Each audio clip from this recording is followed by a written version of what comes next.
Hello everyone, this is Kavita Goyal. Welcome back you all in your today's science class. Today we are going to start your chapter 4, that is the nervous system. So without further ado, let's get started. Systems of the body. Nervous system consists of the brain, the spinal cord and the nerves. The nerves carry messages from all parts of the body to the brain through spinal cord. The brain studies the messages, decides what action needs to be taken and then sends instructions to the body systems through the spinal cord and nerves. For example, when we run, the brain sends instructions to the circulatory system and respiratory system to work faster. The nervous system also controls our sense organs, and we cannot see, hear, smell, taste, feel, walk, run or do anything without the nervous system. Our brain is the most significant organ in our body. Brain is protected by the skull and it looks like walnut. Brain controls everything that goes on in our body. It stores a lot of information and can recall the information when required, and this is called memory. Our brain has three main regions: the cerebrum, the cerebellum and the medulla or the brainstem. The cerebrum is the largest part of our brain. It controls thoughts, memory, intelligence and learnings. It also controls the sense organs. Cerebrum is much bigger in humans than in other animals. Hence, humans are more intelligent than the other animals. The cerebellum is situated at the back of our head. It controls the movements of our muscles and helps us to keep our balance. The medulla or the brainstem is the lower portion of our brain and it looks like a stem. It joins the brain to the spinal cord. Medulla controls involuntary actions like breathing and circulation. The spinal cord is a thick bundle of nerves connected to the brainstem. It runs down our back and protected by the vertebral column. Nerves emerge from spinal cord and form a network all over our body. Messages travel to and from our brain through the nerves. Nerves are like telephone wires carrying messages between the brain and our body. There are three types of nerves: sensory nerves, motor nerves and mixed nerves. Sensory nerves carry messages to brain through spinal cord from the sense organs. Motor nerves carries instructions from brain to muscles and glands through spinal cord, telling them what to do. For example, if we see a stone coming at us, sensory nerves carry messages received from the eye to brain about the danger. The brain then instructs our legs through motor nerves to get out of the way. Mixed nerve carry messages between sensory nerve cells and motor nerve cells. They are present in the brain and spinal cord.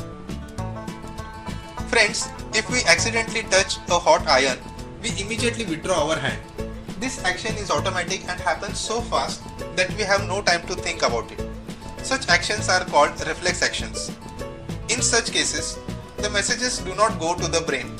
The spinal cord is able to sense the danger and take quick action to prevent damage to the body. There are some movements that we have to learn, like to ride a bicycle or play guitar.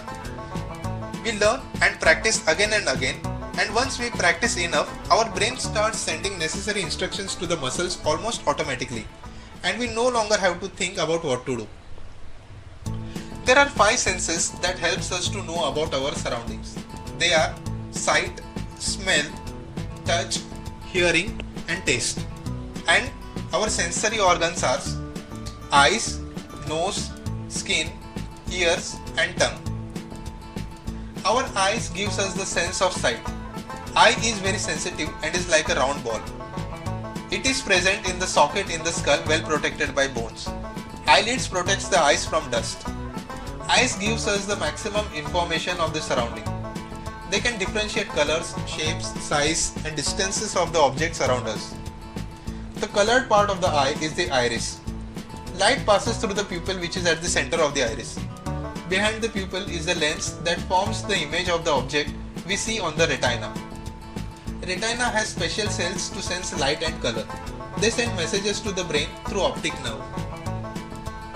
We have 2 ears on the either side of the head. 2 ears helps us to know from which direction the sound is coming. The part of the ear that is seen outside is called the external ear. It collects sound and passes into middle ear, which has eardrum. When sound falls on eardrum, it starts vibrating.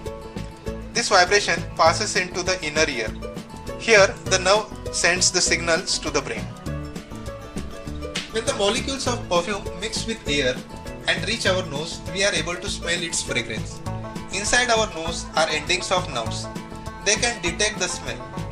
The messages are sent to the brain by the nerves and brain tells what smell it is. When we have a blocked nose, we are unable to smell. Our tongue helps us to taste, and we can taste sweet, salt, sour and bitter food. The surface of the tongue has many tiny bumps called the taste buds. This taste bud contains the nerve endings. The messages are sent to the brain through the nerves. Our skin covers our body and protects the inside of our body from the dirt, germs and from getting hurt. The skin contains many nerve endings. These are sensitive to pain, pressure, touch, heat and cold. That is why the skin acts like a sense organ. Fingertips have more nerve endings than other parts. Hence, they are more sensitive. So students, I hope you understood the topic properly. Now your work is to try the bookwork of this same chapter before getting the answer key. Till that, bye bye everyone.